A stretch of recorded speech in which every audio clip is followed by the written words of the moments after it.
James was enjoying his life on the island of Sodor, but he still had a lot to learn. "You're a special mixed traffic engine," said Sir Topham Hatt. "You can pull coaches or freight cars quite easily, but you must learn by your mistakes." James knew what Sir Topham Hatt meant. He could well remember that dreadful accident on his first day. "Be careful with the coaches, James," said kind little Edward. "They don't like being bumped." Everyone came to admire James. "I'm really a splendid engine," he thought, and suddenly let off steam. Whoosh! A shower of water fell on Sir Topham's nice new top hat. Just then the conductor blew his whistle, and James thought they had better go. Go on," he puffed to Edward. Don't push," replied Edward. The coaches were grumbling too. Don't go so fast. But James didn't listen.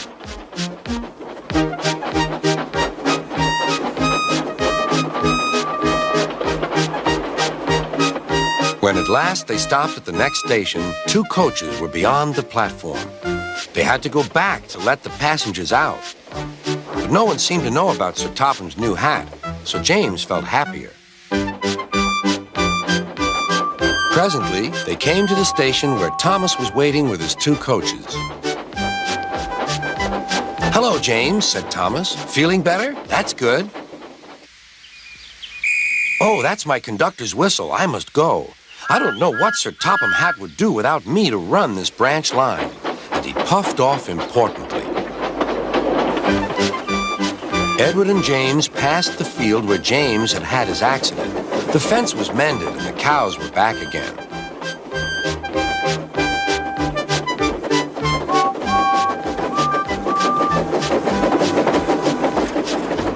They ended their journey and rested before setting off for home.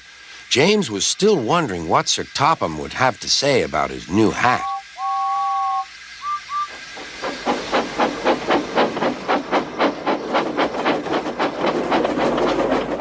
Next morning, he spoke severely to James.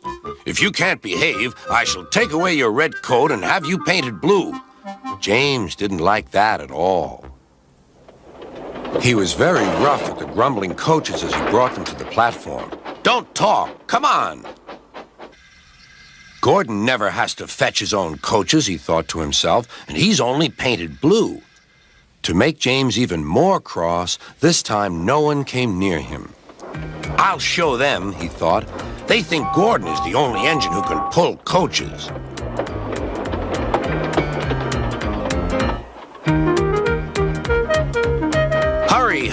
Hurry, puffed James. You're going too fast, replied the coaches. James laughed and tried to go faster, but the coaches wouldn't let him. We're going to stop.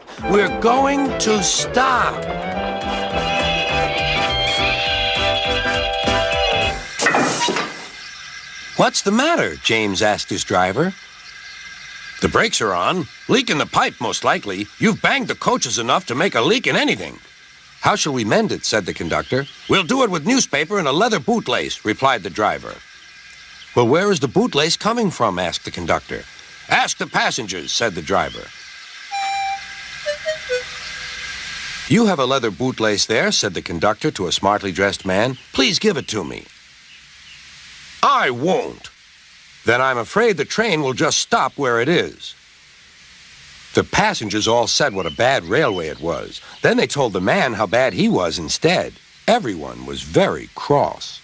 At last, he handed his laces over. The driver tied a pad of newspaper tightly round the hole in the brake pipe, and James was able to pull the train.